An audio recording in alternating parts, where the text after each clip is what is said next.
റഷ്യയും ഉക്രൈനും തമ്മിൽ നേരിട്ട് തുർക്കിയിൽ വെച്ച് ചർച്ച നടത്താൻ തീരുമാനിച്ചു. തുർക്കിയുടെ പ്രസിഡന്റ് ഔദ്യോഗികപരമായി തന്നെ ഈ കാര്യം പ്രസ്താവിക്കുകയും ചെയ്തു. നേരിട്ടല്ലാത്ത ചർച്ചകൾ എവിടെയും പരിഹാരമുണ്ടാകുന്നില്ല എന്നതിനാലും 4 വർഷത്തോളം എടുത്ത യുദ്ധവുമായി ബന്ധപ്പെട്ട് വലിയ കെടുതിയും ദുരന്തവുമാണ് രണ്ട് രാജ്യങ്ങളും അവിടുത്തെ ജനങ്ങളും അനുഭവിക്കുന്നത് എന്നതിനാൽ ഇതിനൊരു ശാശ്വതമായിരിക്കുന്ന ഒരു പരിഹാരം എന്ന നിലക്കാണ് ഇസ്താംബുൾ ഈ വിഷയത്തിൽ ഇടപെടുന്നത്. തുർക്കി പ്രസിഡന്റ് ഔദ്യോഗികപരമായി ഈ വിഷയം പ്രഖ്യാപിച്ചപ്പോൾ ഉർദുഗാനോടൊപ്പം തന്നെ സൈനിക കമാൻഡറും ഉണ്ടായിരുന്നു എന്നും പറയപ്പെടുന്നു. അപ്പോൾ ആയതിനാൽ തന്നെ ഔദ്യോഗികപരമായിരിക്കുന്ന സർക്കാരിൻ്റെ തീരുമാനപ്രകാരമാണ് ഇത്തരം ഒരു ചർച്ച നടത്താൻ വേണ്ടി തീരുമാനിച്ചത് എന്നുള്ളതാണ്. റഷ്യയുടെ പ്രസിഡന്റ് വ്ളാഡിമിർ പുടിനും തുർക്കി പ്രസിഡന്റ് വ്ളാഡിമിർ സെലൻസ്കിയും ആദ്യമായിട്ടായിരിക്കും ഈ യുദ്ധം തുടങ്ങിയതിന് ശേഷം ഒരേ മേശയ്ക്ക് ചുറ്റും ഇരുന്നുള്ള ഒരു ചർച്ച നടത്താൻ വേണ്ടി തീരുമാനിച്ചത്. മധ്യസ്ഥരില്ലാതെ മുഖാമുഖം നേരിട്ട് ചർച്ച നടത്താനുള്ള അവസരവും സാഹചര്യങ്ങളുമാണ് ഈ തുർക്കി ഒരുക്കുന്നത് എന്നാണ് ഈ വിഷയവുമായിട്ട് ബന്ധപ്പെട്ട് പറയുന്നത്. പല ഘട്ടങ്ങളിലും ഇത്തരമൊരു ചർച്ച നടത്താൻ വേണ്ടിയിട്ട് തീരുമാനിച്ചിരുന്നെങ്കിലും ഒന്നുകിൽ ഉക്രൈൻ്റെ പ്രസിഡന്റിന് താല്പര്യം കാണിക്കാതിരിക്കും. കൂടുതൽ സമയങ്ങളിലും റഷ്യയുടെ പ്രസിഡന്റ് വ്ളാഡിമിർ പുടിനാണ് അത്തരമൊരു ചർച്ചാ കാര്യങ്ങൾ ഇപ്പോൾ ആവശ്യമില്ല എന്ന് പറഞ്ഞ് ഒഴിഞ്ഞു മാറാറുള്ളത്. സൗദി അറേബ്യയിൽ വെച്ചായിരുന്നു ഏറ്റവും ഒടുവിൽ ഉക്രൈൻ റഷ്യയും തമ്മിലുള്ള ചർച്ച നടത്തിയത്. അതിൽ ഉക്രൈൻ പ്രസിഡന്റ് എത്തിയിട്ടില്ല, ഉക്രൈനെ വിളിച്ചിട്ടില്ല എന്നുള്ളൊരു പരാതി അവരുടെ ഭാഗത്തുനിന്നുണ്ടായിരുന്നു. പിന്നീട് റഷ്യയും അമേരിക്കയും മറ്റുള്ള യൂറോപ്യൻ രാജ്യങ്ങളും സംയുക്തമായ രീതിയിലാണ് ചർച്ചാ കാര്യങ്ങളൊക്കെ നടത്തിയത്. പക്ഷേ അത് രൂപത്തിലെത്താൻ വേണ്ടി സാധിച്ചിട്ടില്ല. കഠിനമായിരിക്കുന്ന യുദ്ധം ഇങ്ങനെ തുടർന്നു വരുന്നതിൻ്റെ അടിസ്ഥാനത്തിൽ ഉക്രൈൻ പല ഘട്ടങ്ങളിലും ഇറാനോടും തുർക്കിയോടും ഈ വിഷയത്തിൽ ഇടപെടണമെന്നും പരിഹാരം ഉണ്ടാക്കണമെന്ന് പറഞ്ഞിരുന്നു. ഒരു പ്രാവശ്യമെങ്കിലും ചൈനയോടും പറഞ്ഞിരുന്നു. എന്നാൽ അത് ശ്രദ്ധിക്കാം, നോക്കാം എന്നതല്ലാതെ അതിനപ്പുറമുള്ള ഒരു മറുപടി അവരുടെ ഭാഗത്തുനിന്ന് ഉണ്ടായിട്ടില്ല. ഇപ്പം പറയുന്ന കാര്യം പറയുന്നത് റഷ്യയോട് അനുഭാവം പ്രകടിപ്പിക്കുന്ന രാജ്യമാണ് ചൈന, അതേപോലെ തന്നെ ഇറാന്, ഏറെക്കുറെ തുർക്കിയും അങ്ങനെയൊക്കെ തന്നെയാണ്. അപ്പോൾ ഇവരുടെയൊക്കെ എതിര് നിൽക്കുന്ന രാജ്യം എന്ന് പറഞ്ഞാൽ അമേരിക്കയാണ്. അമേരിക്കയെ സംബന്ധിച്ചിടത്തോളം തുർക്കിയും ഇപ്പോൾ ഉക്രൈനുമായിട്ട് ബന്ധപ്പെട്ട് ബന്ധമുണ്ടെങ്കിൽ പോലും വലിയ രീതിയിലുള്ള പഴയ രൂപത്തിലുള്ള സൗഹൃദ ബന്ധങ്ങളൊന്നുമില്ല. ഇത് സാരമായിട്ട് ബാധിക്കുന്നു. യുദ്ധം ചെയ്ത് സൈനികരും തങ്ങളുടെ രാജ്യവും കുഴങ്ങിയിരിക്കുന്നു, ക്ഷീണിച്ചിരിക്കുന്നു. ആരും വിജയിക്കാത്ത, ആരും പരാജയപ്പെടാത്ത യുദ്ധം ഇങ്ങനെ നീട്ടിക്കൊണ്ടുപോകുക എന്ന് പറയുന്നത് വലിയ പ്രയാസമുണ്ട് എന്ന് ഉക്രൈൻ്റെ ഒരു പ്രതിരോധ മന്ത്രിയുടെ പ്രതിനിധി തന്നെ ഇതിൻ്റെ ഇടയിൽ പറഞ്ഞത് വലിയ വിവാദമായിരുന്നു. അദ്ദേഹം പറഞ്ഞ കാര്യം ഇങ്ങനെയാണ്: ഞങ്ങൾ ഓരോരോ ദിവസവും പ്രഭാതം മുതൽ പ്രദോഷം വരെ യുദ്ധം കണ്ടുകൊണ്ടേയിരിക്കുകയാണ്, അതിൻ്റെ ദുരന്തം പ്രയാസം അനുഭവിച്ചുകൊണ്ടിരിക്കുകയാണ്. ലോകരാജ്യങ്ങൾ ഫലസ്തീൻ ഇസ്രായേൽ യുദ്ധത്തിന് പ്രാധാന്യം കാണിക്കുന്ന പോലെ ഉക്രൈനും റഷ്യയും തമ്മിലുള്ള വിഷയത്തിൽ ഇടപെടുകയോ അതിന് പ്രാധാന്യം കാണിക്കുകയോ ചെയ്യുന്നില്ല എന്നൊരു പരാതി ഇതിൻ്റെ മുമ്പ് തന്നെ ഉക്രൈൻ പ്രസിഡന്റ് വ്ളാഡിമിർ സെലൻസ്കി പറഞ്ഞതാണ്.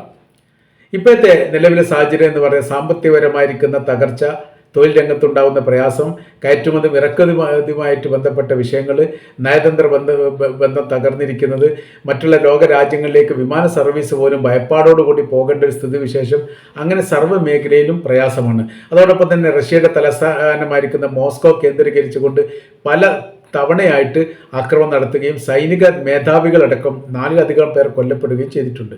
അപ്പോൾ റഷ്യയെ സംബന്ധിച്ചിടത്തോളം പ്രയാസമുണ്ട്, ഉക്രൈനെ സംബന്ധിച്ചിടത്തോളം പ്രയാസമുണ്ട്. പ്രശ്ന പരിഹാരത്തിന് വേണ്ടിയിട്ട് ഇടപെടുന്ന രാജ്യങ്ങളൊക്കെ ഒരു പക്ഷം ചേർന്നുകൊണ്ടാണ് സംസാരിക്കുന്നത് എന്നതിനാൽ ഈ വിഷയത്തിൽ ഇടപെടാൻ വേണ്ടി തങ്ങൾക്ക് താല്പര്യമുണ്ട് എന്ന് തുർക്കി പറയുകയും തുർക്കിയുടെ പ്രസിഡന്റ് ഈ കാര്യത്തിന് അനുമതി നൽകുകയും അതോടൊപ്പം തന്നെ മറ്റ് 2 രാജ്യങ്ങൾ ഈ കാര്യം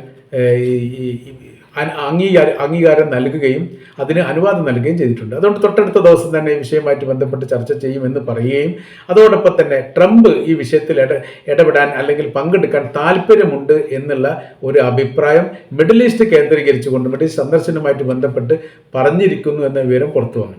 അപ്പോൾ ട്രംപിൻ്റെ സന്ദർശനം യഥാർത്ഥത്തിൽ അത്ര ഗുണപരമായിരിക്കുന്ന സന്ദർശനമായിട്ട് ഉക്രൈൻ്റെ പ്രസിഡന്റ് വ്ളാഡിമിർ സെലൻസ്കി കാണുന്നില്ല.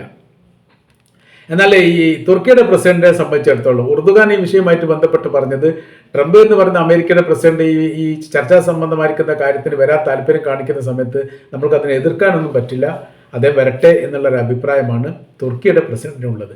ട്രംപിൻ്റെ അധികാരം വരുന്ന സമയത്ത് അല്ലെ ട്രംപ് ഈ വിഷയത്തിൽ ഇടപെടുന്ന സമയത്ത് അവർക്കുള്ള ഏറ്റവും വലിയ വിഷയം എന്ന് പറഞ്ഞാൽ ട്രംപ് ആയിരിക്കും അവസാനത്തെ തീരുമാനം നിലപാടും എടുക്കുക. അതുകൊണ്ട് തന്നെ അത് എവിടെ എത്താത്ത സ്ഥിതി വരും.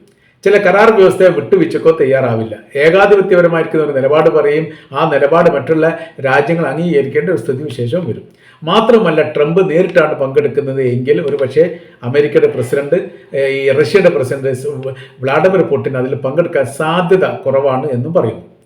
എന്നാൽ ഉക്രൈൻ്റെ പ്രസിഡന്റ് ആണ് പങ്കെടുക്കാൻ സാധ്യത കുറവ് എന്നാണ് മറ്റൊരു പത്രം ഈ വിഷയവുമായിട്ട് ബന്ധപ്പെട്ട് റിപ്പോർട്ട് ചെയ്തത്. ഏതായാലും ട്രംപിൻ്റെ ക്ഷണം അല്ലെങ്കിൽ ട്രംപ് പരിപാടിയിൽ പങ്കെടുക്കുമെന്ന് പറഞ്ഞത് അത് ഗുണപരമായ രീതിയിലുള്ള ഒരു ഒത്തുതീർപ്പിലേക്ക് അല്ലെങ്കിൽ യുദ്ധവിരാമവുമായി ബന്ധപ്പെട്ട വിഷയത്തിലേക്ക് എത്തുമെന്ന് തോന്നുന്നില്ല എന്നുള്ള അഭിപ്രായമാണ് ഇപ്പോൾ ഉയർന്നു വന്നിരിക്കുന്നത്. ഏതായിരുന്നാലും തുർക്കി ഈ വിഷയത്തിൽ ഇടപെടേണ്ട പ്രധാനമായിരിക്കുന്ന കാര്യം എന്ന് പറയുന്നത് 4 വർഷത്തോളമായിരിക്കുന്ന യുദ്ധവുമായി ബന്ധപ്പെട്ട് വലിയ കെടുതിയും ദുരന്തങ്ങളും വിഷയങ്ങളും പ്രശ്നങ്ങളും സൈനികർക്കുണ്ട്. അതോടൊപ്പം തന്നെ ഒരുപാട് സൈനികരെ പിടിക്കപ്പെട്ടു കൊണ്ടുപോയിട്ടുണ്ട് റഷ്യൻ സൈന്യർ.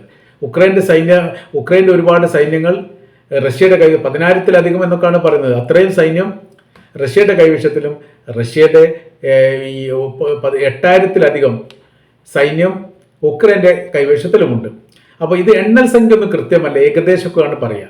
മരണപ്പെട്ട സൈനികരുടെ എണ്ണത്തെക്കുറിച്ചോ കാണാതായ സൈനികരുടെ എണ്ണത്തെക്കുറിച്ചോ ഇപ്പോഴും കൃത്യമായിരിക്കുന്ന വിവരം രണ്ട് രാജ്യത്തിനും പറയാൻ സാധിക്കുന്നില്ല. യുദ്ധവുമായിട്ട് ബന്ധപ്പെടുന്ന സമയത്ത് സ്വാഭാവികപരമായ രീതിയിൽ അതിന് കൃത്യത കിട്ടുക എന്ന് പറഞ്ഞാൽ വലിയ പ്രയാസമാണ്.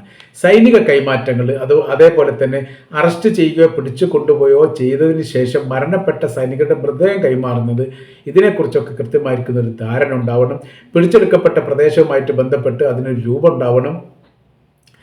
ഉക്രൈൻ ഇപ്പോഴും പറയുന്നത് പൂർണ്ണമായ രീതിയിൽ റഷ്യൻ സൈന്യം രാജ്യത്ത് നിന്ന് പുറത്തു പോകണമെന്നുള്ളതാണ്. അതൊരു പക്ഷേ നടക്കാൻ സാധ്യത കുറവായിട്ടാണ് പറയുന്നത്. പിടിച്ചെടുക്കപ്പെട്ട ഗ്രാമപ്രദേശം റഷ്യയോട് കൂട്ടിച്ചേർക്കപ്പെട്ടത് ഒഴിച്ച് ബാക്കിയുള്ള കാര്യത്തെക്കുറിച്ച് മാത്രമേ സംസാരിക്കേണ്ടതുള്ളൂ എന്ന തരത്തിലേക്കും കാര്യങ്ങൾ എത്തുന്നു.